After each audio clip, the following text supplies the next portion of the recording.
estrategia del día es traída para vos por bloomberlinia.com. Muy buenos días, estrategas. Soy Francisco Aldaya, editor de bloomberlinia.com, y hoy les voy a contar las 3 noticias más importantes para que arranquen su día. Además, Juan Pablo Álvarez con todo sobre los bonos en La Fija. Como siempre, no te olvides de darle clic al botón para seguir a este podcast, de compartir este capítulo, de activar las notificaciones y, por qué no, si te gustó el episodio, ponerle 5 estrellas. 1. El autoproclamado desarmador de cepos, Demian Reidel, anunció el viernes que se incorporó al Consejo de Asesores Económicos del presidente Milei, un nuevo grupo que va a liderar y que también incluye a Ramiro Marra, que dejó de ser el presidente del bloque de La Libertad Avanza en la legislatura porteña. Reidel, un graduado de Harvard que llega con experiencia en bancos de la talla del JP Morgan y Goldman Sachs, fue vicepresidente del Central durante el gobierno de Macri, cuando Argentina abandonó los controles cambiarios instalados por Cristina Kirchner en el 2011. De hecho, es uno de los nombres que sonó para presidir el Banco Central cuando Milei ganó en el balotaje. Su llegada al equipo económico ahora vuelve a agitar las expectativas de una eventual eliminación del cepo cambiario, especialmente teniendo en cuenta cómo bajaron los dólares paralelos en las últimas semanas. Teniendo en cuenta la reducción de la brecha cambiaria y la acumulación de reservas en los últimos 3 meses, en Bloomberg Línea le preguntamos por la posibilidad de salir del cepo a Francisco Matic de Consultatio, y el economista dijo que va a ser muy importante la sostenibilidad del ajuste fiscal y por ende el fin de la emisión, además de lograr cierto acuerdo político para las reformas económicas. Para Matic hay un trade-off entre cuánta confianza tiene la gente en el gobierno y cuántas reservas hacen falta para evitar un evento disruptivo. En ese sentido, dijo que la situación es muchísimo mejor que hace unos meses, pero todavía falta, quizás más allá de junio incluso. ¿Qué falta? Bueno, el pago de importaciones, habiendo acumulado nueva deuda comercial por $5.000 millones aproximadamente, además de $2.000 millones de acá a junio del año que viene en el Bopreal Serie 2. Por otro lado, $2.000 millones en vencimientos de deuda provincial y algo de pagos netos al FMI. ¿Y vos qué pensás? ¿Se podrá salir del cepo a mitad de año? Déjamelo saber en los comentarios. 2. El Grupo Financiero Galicia, el mayor banco argentino privado por activos totales, estaría interesado en adquirir la operación local del HSBC. Son rumores que se venían escuchando en el mercado local hace un par de semanas y aunque no se anunció ningún acuerdo todavía, desde el Galicia me dijeron que el banco continúa su búsqueda de oportunidades para expandir su negocio en Argentina, evitando desestimar así el rumor. De hecho, en una carta de su presidente, el propio HSBC mandó a sus empleados una confirmación de que estaban escuchando ofertas.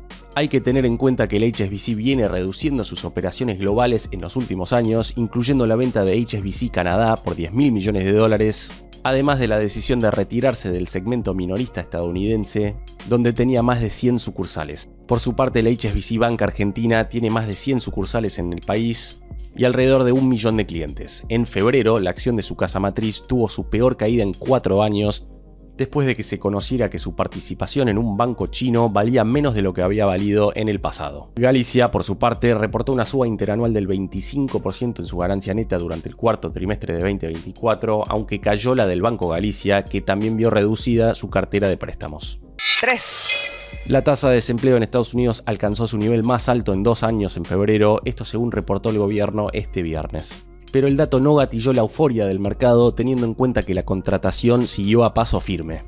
Eso indicaría que el mercado laboral estadounidense se enfrió, pero que sigue mostrando cierta resiliencia. Yendo a los datos duros, las nóminas no agrícolas aumentaron por 275.000, aunque hubo una revisión a la baja de 167.000 en los meses anteriores. Así las cosas, la tasa de desempleo subió al 3,9%, mientras los sectores donde creció el empleo fueron los de la salud, el ocio, hostelería y la administración pública. Con los leves movimientos que se vieron en las bolsas del mundo y en los bonos estadounidenses el viernes, parece que el mercado está esperando más datos contundentes para informar las proyecciones de bajas de tasas de la Fed. Antes de pasar a la fija, veamos rápidamente cómo van a abrir hoy los mercados. El S&P Merval subió 0,8% el viernes, fue una jornada mixta para las acciones argentinas en Wall Street, con subas de hasta 3,8% para Telecom y bajas de hasta 4,9% para Superviel. El dólar blue cerró en 995 pesos, el MEP en 1007 y el contado con liqui cerca de los 1034 pesos. Y ahora, Juan Pablo Álvarez, contanos por favor qué está pasando en el mundo de los bonos. Muy buenos días, inversores. Vamos a hablar de bonos. El viernes pasado terminó con un aviso de última hora por parte del Ministerio de Economía, en el cual se informó una oferta de canje de todos los bonos en pesos que vencen en 2024.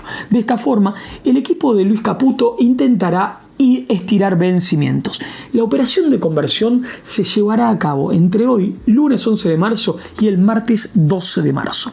El BECON invitó a participar de la operación de conversión a todos los entes públicos, pero también a todos los tenedores privados. Veremos cómo sale, pero todo pareciera indicar que si el equipo económico lanzó esta propuesta es porque tiene fe de que va a haber aceptación. Recordemos que desde principios de este año la gente de Caputo viene dialogando con los principales bancos del país acerca de la posibilidad de hacer un canje de deuda. En lo que tiene que ver con los bonos en dólares, tuvimos una semana mixta en la que los globales cayeron 1,5%, mientras los bonares avanzaron 2%. De esta forma, la diferencia de precio entre el AL30D y el GD30D en BIMA es de apenas 4,5%, lo que ubica en mínimos al spread por legislación de los bonos más populares. El riesgo país, por su parte, subió a 1.690 puntos la semana pasada, tras finalizar la semana anterior en 1.635 unidades. El deterioro de este indicador estuvo vinculado a la ya mencionada caída de los globales. Y hay algo del riesgo país en lo que me quería detener. Es cierto que la mejora del spread soberano en lo que va de 2023 es muy marcada. Pensemos que habíamos arrancado el año en 1907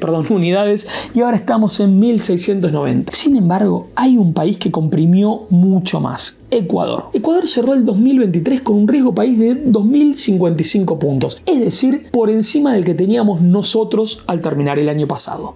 Y ahora está en 1.236 puntos. ¿Por qué se dio este desplome de 800 unidades en el riesgo país ecuatoriano?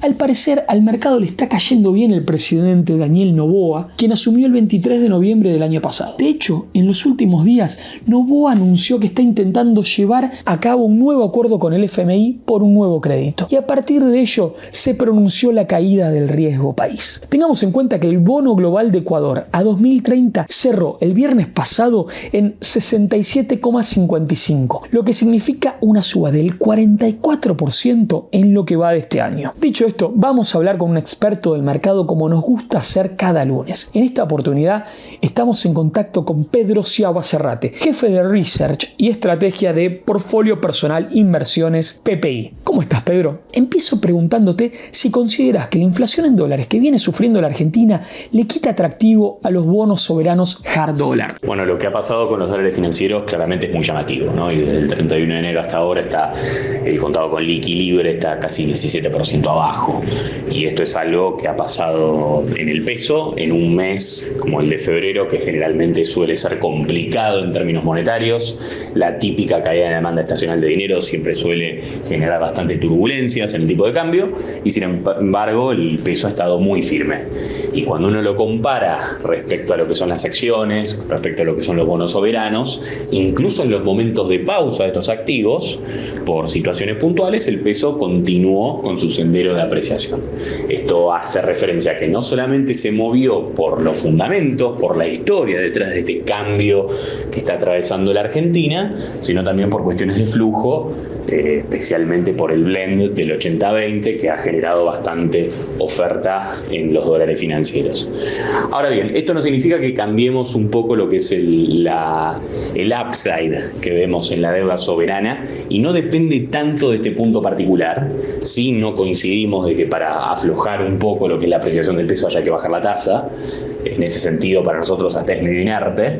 Sí, quizás hay un poco más de espacio para ir levantando alguna que otra restricción cuantitativa, pero más allá de este punto, me parece que los inversores de la deuda en dólares están viendo más desde el punto de vista fundamental esta historia. Y en ese sentido yo creo que sí juega muy a favor la evolución de los números fiscales.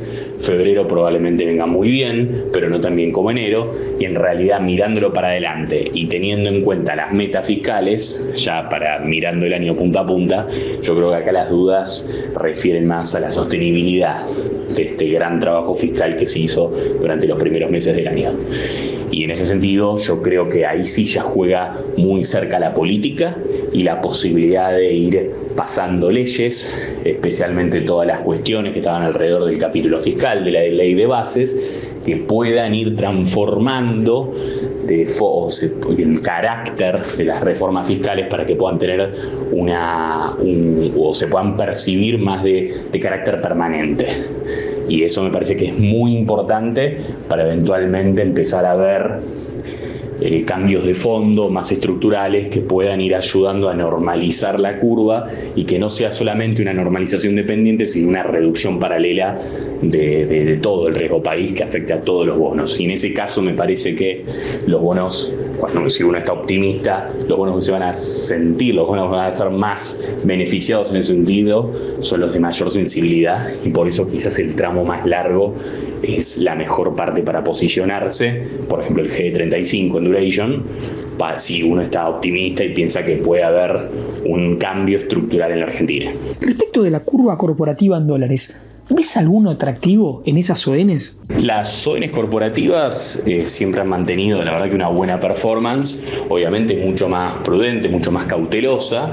En relación al tipo de cambio, por supuesto, no han dado buenos resultados en pesos, pero la realidad es que han ido comprimiendo tasa, han sido siempre un refugio ante la incertidumbre. Me parece que sí, para adelante, obviamente el upside está mucho más reducido que el upside que podemos ver, por ejemplo, en los títulos soberanos, ¿no? Por supuesto. O sea, cuando uno piensa, bueno, ¿a dónde pueden ir a rendir los bonos corporativos argentinos? En realidad, si mira niveles del 2017, ya ve que en términos generales, lo que es la mediana de rendimiento actual contra la mediana de rendimientos en el 2017, la realidad es que más allá de 100, 130, 150 basis, es difícil que vayan a comprimir los corporativos.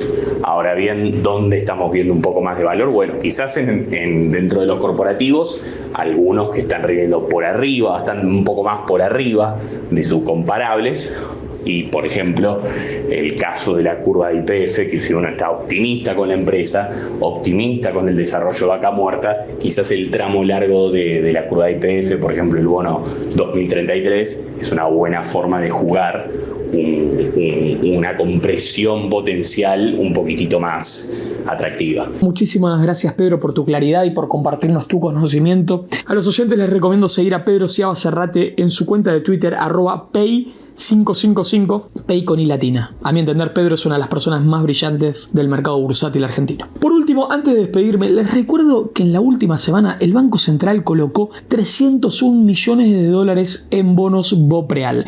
De esta forma, acumula una adjudicación de $792 millones en la serie 3 de estos bonos. Estimados, me despido y nos volvemos a encontrar el próximo lunes en La Fija. La frase del día. Antes de irnos, escuchemos lo que dijo el viernes Patricia Bullrich sobre la violencia narco en Rosario. Le vamos a plantear al gobernador Maximiliano Puyaro que para que haya un cambio en Rosario tiene que generar mayores controles y una reforma en la policía de Santa Fe, que está atravesada por altos niveles de corrupción. A principios de mes, Bullrich había dicho que los homicidios en Rosario bajaron un 57% en 2 meses. En enero fueron 18 homicidios, 6 menos que en el mismo mes de 2023.